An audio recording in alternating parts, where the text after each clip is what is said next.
Shalom and welcome to Watchmen Talk, a series of conversations with Israeli military and security experts and practitioners. And our special guest today is Reserve Brigadier General Yuval Bazak.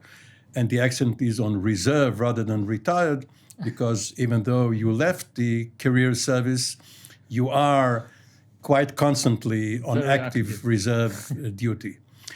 We will get back to the beginning shortly, but let's start at the middle, in your position as the Defense Attaché in Poland. And this is because while not all of the facts and therefore the lessons are in from the Russia-Ukraine conflict, some of the features are already emerging.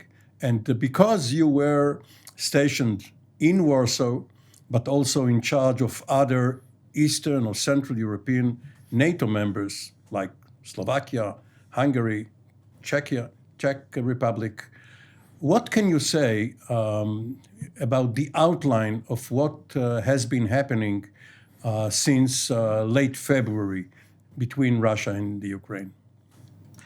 I think now we are coming to the climax of a very long conflict. Actually, the conflict now is running in the middle of Ukraine, but we cannot underestimate this conflict between Russia and the West.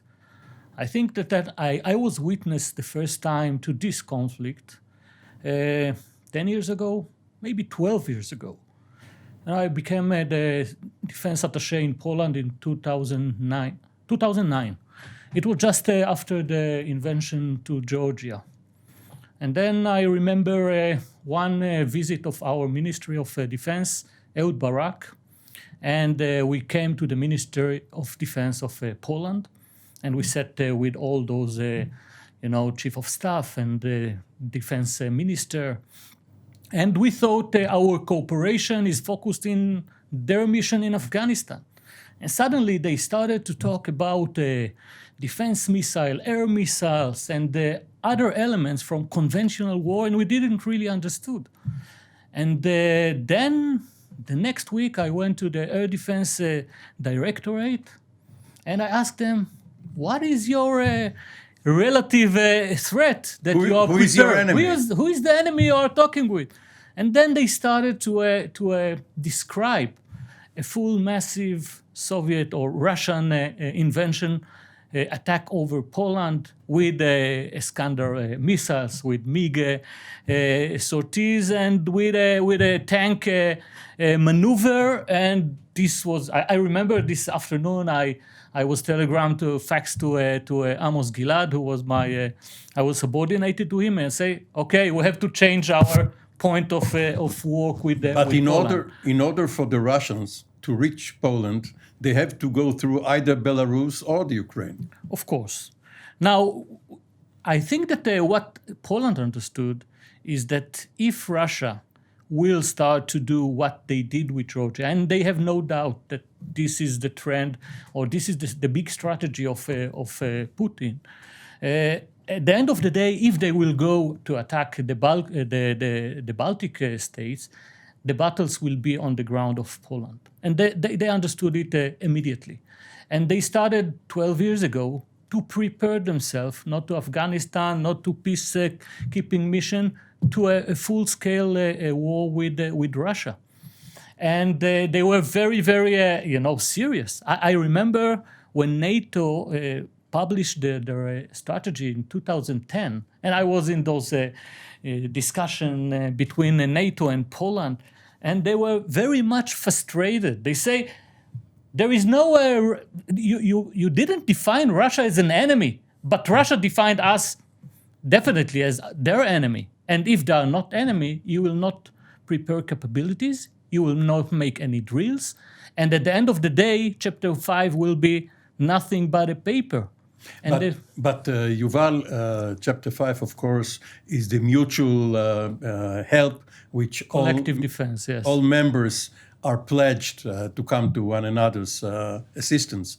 But when you were there, Some 20 years after the dissolution of the Soviet Union and also of the Warsaw Pact, obviously some of the officers, some of the more senior officers were still serving before under the Soviet bloc. What kind of stories did they tell you? Oh, it was very interesting. You know, you enter into the office and then immediately you saw two armies, the NATO army, the Western one, and the old Soviet officer from the Warsaw Alliance. I remember when we came to this visit, there was a map, you know, a battle map from the Warsaw time. It was just presented them. Now they shift the arrow. The blue became red, and the red became blue. But I think that the Polish really understood you know, when the Western Western NATO look at Russia, they try to impose their rationale. And their conclusion were that, you know, this is a time of cooperation. We are depending economically. They are our sole supplier. They will not have any of gas, of natural gas. They will not have it. It will not be rational to get into conflict. And Georgia and Ukraine are buying their goods. Their interest is to keep them stable. And the Polish have this still the rationale of those 45 years of invention, and they didn't have any doubt where it's going to. Are you of Polish extraction? Again? Are you of Polish extraction, your family? Do you have any from Polish background? No, I'm from Haleb, another disaster in our region. Aleppo in Syria. Yes. So how did you find yourself as a defense attaché in Poland, of all places? Oh, you know, this is the IDF system is not checking. But you know, at the beginning, I say I'm not going over there. It's not interesting. It's not a pleasure. But after 3 years, it really was fascinating. I think back then I started to understand the big picture of what Huntington wrote 25 years ago. Clash of Civilization. A clash of civilization. And it wrote a line in the middle of Ukraine. And this is the clash of the Orthodox Russian culture and the Western Catholic culture.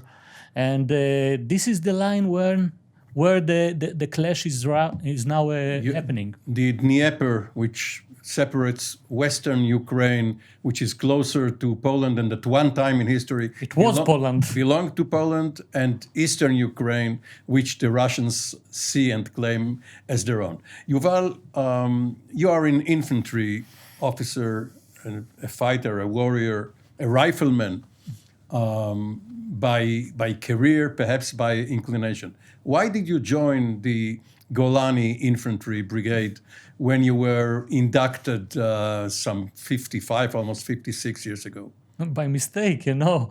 It just was coincidence. Sorry, you were born 55, 56 years ago, and you joined the Golani Brigade in the mid-1980s, when most of the effort was in Lebanon. Yeah. Why did you join this infantry brigade? You know, at the time we were coming with the buses to the induction center. Induction center, and we didn't know what we want. We didn't know where we are going to. We just get off the buses and spread to the officers, and coincidentally, we were, I think, 8 or 10 friends from high school. And our previous friend went to Golani, and he said, Golani is a good place. And that's how we found ourselves in Golani. And the rest is history. So how did you manage to get into this military culture, infantry culture, and most specifically Golani culture, survive, and then become an officer and commander? I think that it was one of the most, deep experiences I have. Golani has its own DNA. It's really core DNA of being a warrior. I think the idea of brotherhood is very much exist in the culture of Golani, and I have amazing platoon and amazing company with very different guys from all over. It was fascinating me, and then naturally I went to the officer course, and when I went to the officer course, of course I wanted to become a platoon leader, and this was such a strong experience, social-wise and military-wise, that I was infected. But the two most important, or at least most prominent, of Israel's 5 or now 6 infantry brigades are the paratroopers and Golani. The paratroopers have this image of being fancier, while Golani is known for its persistence. However, if you happen to be a paratrooper, your road to the top is easier, and there were more chiefs of staff from the paratroops than from Golani. So if you had to plan your career, maybe you should have gone to the paratroops. Maybe, but I didn't plan, and I have the best officer I could ever dream. You know, yesterday was the day of a memorial for Erez Gershton. He was my battalion commander when I was a company commander, and then the brigade commander when I was a... He was killed in 1999, February 28, in Lebanon on an IED charge. So Erez Gershton and Gadi Eisenkut, which was the previous chief of staff, and Kaplan, and many the best commanders of our generation, that I was inspired with them. I was looking at them and wanted to, I thought that in our time, and I think that till now, when you take the clouds away, Golani is still one of the best infantry brigade, and I was very much proud to be part of it. What were the reality and the threats in South Lebanon when you were there fighting Hezbollah? So, this was our playground, let's say. This was the place where we were grew up. And it started, with a very light threats. Back at the 1985, it was the first time I went into Lebanon. Hezbollah was just at the beginning. We have some Palestinian terror groups, not a big deal. You consider Hezbollah terror rather than guerrilla? It was at the time. That's what we thought. I still remember the intelligence review that the first time they told there is a new organization in Lebanon, Hezbollah. It's the party of the God party. I still remember I was a young soldier. I didn't know that this phrase will grow up and become what it became till now. Think of it's 37 years. That from a soldier till the deputy of the Galil Brigade, I look at the development of Hezbollah from a very small and new organization to an army. But you are now one of Israel's best scholars of doctrine, and you are also a practitioner. Thank you. Perhaps because you, the IDF, were there, Hezbollah became what it is, because of the friction that you gave them the chance and the experience needed to become from a militia whose aim was to protect the Lebanese Shiites, what is now called in Israel a terror army. Yeah, you can put it like this, but we cannot check the history and check if it was developed in other way. I can give you another thesis or another idea. And I think that from almost 40 years perspective, we understand that it was the beginning of the ambitions of the Iranian. If it wasn't there, it could develop even faster. And the friction was no doubt that they were grew up by this friction and learned a lot. As you probably know, before your time, when you were still a youngster, Israeli instructors were involved with the Iranian military under the Shah. Yeah. And perhaps some of the training later leaked or was transferred by those Iranians under Khomeini to Hezbollah. So you find yourself fighting yourself. indirectly training your enemy. Yeah, it happened a lot, with Afghanistan and others. Yeah, you can put it like this, and I think that the beginning was with Israeli knowledge, and then they learned by themselves. There is an axis running from Syria, running from North Korea. I think that there are a lot of cooperation, and even if the beginning they use the knowledge that our instructors gave them, then they were able to develop their own doctrine. General Bazak, as a young soldier and then a junior officer, did you ask yourself, what the hell are we doing in Lebanon? No, I was sure that we are doing the right things. Till today, I think that we were there and we did a lot of right things, maybe not the right way.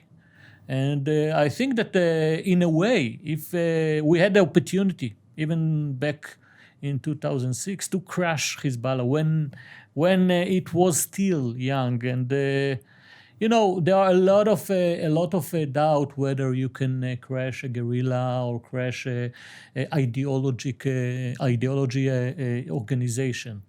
I think at the end of the day, and we all we have a long and wide perspective of a war. At the end of the day, it's the idea of the will. Who's got the will? And somewhere at the end of the 19th, the will of Hezbollah was stronger than the will of Israel. Of the Israeli society, not the Israeli military. Society. Yeah, but it was connected because, the performance of the IDF, it took us, I think, too long to understand the nature of Hezbollah, to understand the guerrilla way and the guerrilla doctrine, and to fight it. And I think that we lost a lot of years that we could do better if we were, let's say, develop theory, develop the right doctrine, and train the forces to deal with the guerrilla. What is your conclusion based on exactly 30 years of Hassan Nasrallah, following the targeted killing of Abbas Musawi, his predecessor? And then, of course, there were Imad Murnia and, on the Iranian side, Qassem Soleimani. Is it more effective to let the current leadership stay and perhaps later become an interlocutor, if you want to reach at least a ceasefire, if not a political settlement? Or are there certain individuals whose demise is better than their staying around? There is no clear answer for this question. When I was the commander of Nablus Brigade back in the Second Intifada, what we did very efficiently is being able to eliminate the head of terror, but intensively. So the knowledge or the expertise could not grow up. And when the organization lost the knowledge, which eventually exists in the mind of the leaders, he became weaker. Hamas or Islamic Jihad? What organization? the Fatah and the Hamas in Judea and Samaria, we actually fought those organizations. And I think what we did after in the second Intifada was to be able to take them down and to, let's say, achieve a decisive victory over the terror in Judea and Samaria. It's not last for forever, but at the time it was very, very efficient. Now the question whether you can do it to Hezbollah, it's a big question. And I think that you can see it. You can see it also in the conflict, in the clash between the West and the East, or the other exile. When you have democracy with leaders that are all the time replacing each other, or the constant leaders that could that could develop doctrines and the long run strategy. So this is a huge question. And I'm not sure that there is a clear answer for this. But when you were fighting Palestinian terrorists in the towns and villages of the West Bank, you were perhaps too preoccupied with this particular front, and the IDF neglected the northern front, which in 2006 enabled Hezbollah to have, at least at the beginning of the conflict, a better performance than the Israeli troops. No doubt. I think that on the one hand, we really earn a lot of experience, battle experience in Judea and Samaria. On the other hand, it was in a very, very specific area.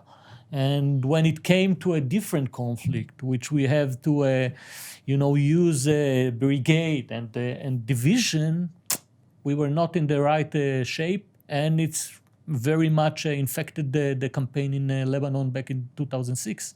Before this period, most of the infantry units, the regular infantry units, used to train for half of the period or so and be on such missions for another half. But during the early 2000s, most of the training was neglected in order for you to patrol and arrest in the West Bank. And for another reason, which has to do with society and budget, reserve forces were not called up for active duty. How do you balance in the Israeli system the various needs and constraints of active versus reserve? When you have enough resources for your missions, it's not a problem. But when the blanket is started to be short, so you need strategy and you need doctrine, which guide you. And I think that this is the most important thing that we were not able to develop. Back at the 80s, after the 80s, everything was changed in the Middle East. Everything is changed. The conflict, the nature of conflict was changed, transformed from state-based military to organization. So the USSR was collapsed. Many things that the doctrine and the strategy of Ben Gurion were not good anymore. And you cannot take your bar mitzvah suit and fix it for 20 years and use it for your wedding. You have to go to the tailor and make a new one. And I think that this is what we were failed to do. And military organizations are conservative, and even when they do not prepare for the last war, they hesitate to convert totally to something new and unproven and leave the legacy systems behind. I think that this is the two sides which represent the big problems of force build-up along the whole history. Whether you are too conservative and you are preparing for the previous war, or you are trying to jump too far and going for a theories and the mechanism that were not proven. And to be in between, it's a tough. This this is something that I research a lot along the years, and it's really tough. I saw it all around because we are basically doctrine or military theories are not theories like science. You need it's something that you have to learn from the friction, from the experience, and the experience was happening in the past. Now to take experience from the past and try to implement it in an uncertain picture in the future, it's a very, very complicated issue. Therefore, you see not very much good strategies and doctrine along the war, along the war history. We will have a chance to expand on it in the second part of our conversation. But just in a few words, you were later in charge of theory and doctrine for the General Staff. How much do the junior ranks in the field, the sergeants, the lieutenants, have an influence on the way doctrine is shaped? Is it all top-down, or is it also bottom-up? Mostly it's bottom-up. I think that we are lack the top-down for many years because, you need theory. Theory needs researchers, need experts. We are not very strong at it. And mainly we were based on the friction and on the different arena. Hands-on experience. Hands-on experience coming from the battlefield, and in a way, it's a very limited, let's say, source to develop your doctrine for the next war. Brigadier General Yuval Bazak, we will stop here, and we will have another opportunity soon for a conversation. For the time being, thank you very much. Thank you.